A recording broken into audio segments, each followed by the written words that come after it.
Things in Wyatt's mind. Things in Wyatt's mind enhances viewers' understanding of topics from the past and realizing the value of yesteryear.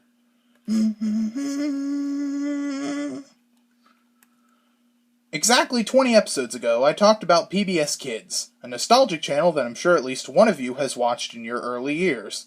But now it's time for me to talk about another network we all remember from way back in the day. Nick Jr.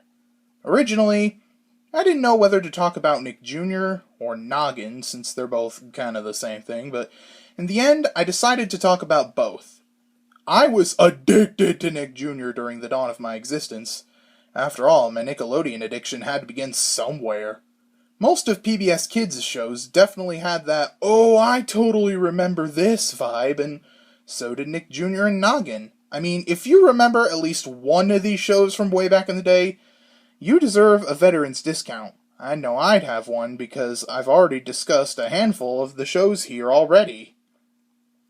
As a kid, the only Nick Jr. show I didn't really like was Little Bear. And that was because I always found it kind of boring. No offense to anyone who grew up with Little Bear. Toddler me wanted to watch Gullah Gullah Island as well. The only problem is that it only ever came on at like 3 or 4 in the morning. Like, come on, Nick Jr., that's just cruel. However, Gullah Gullah Island was on Amazon Prime for a while, and I managed to watch a few episodes there.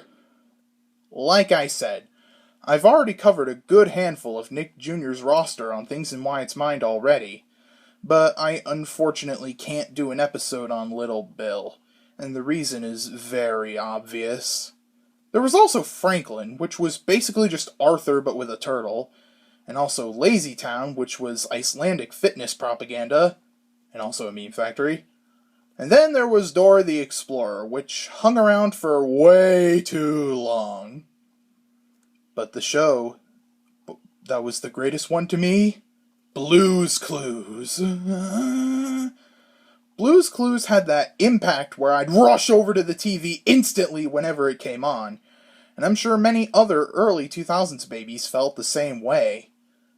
The same way I did. In September of 2021, Steve actually came back to tell us that he never forgot us, and that he's glad we're still friends. I saw that video, and it was the right dose of serotonin. Sadly, Nick Jr. today is terrible. Even worse than PBS Kids. Nick Jr. is stuck playing the same 3 shows on loop every day. But, if you want some of the old but gold content, there's always Paramount Plus, if you have it. One thing I think would be insane is if they had a version of Blue's Clues, but it's set in the same universe as Sherlock. Anyway, let's see what comes into my mind next time, and I'm Wyatt Olinger signing off. Things in Wyatt's Mind! Ow.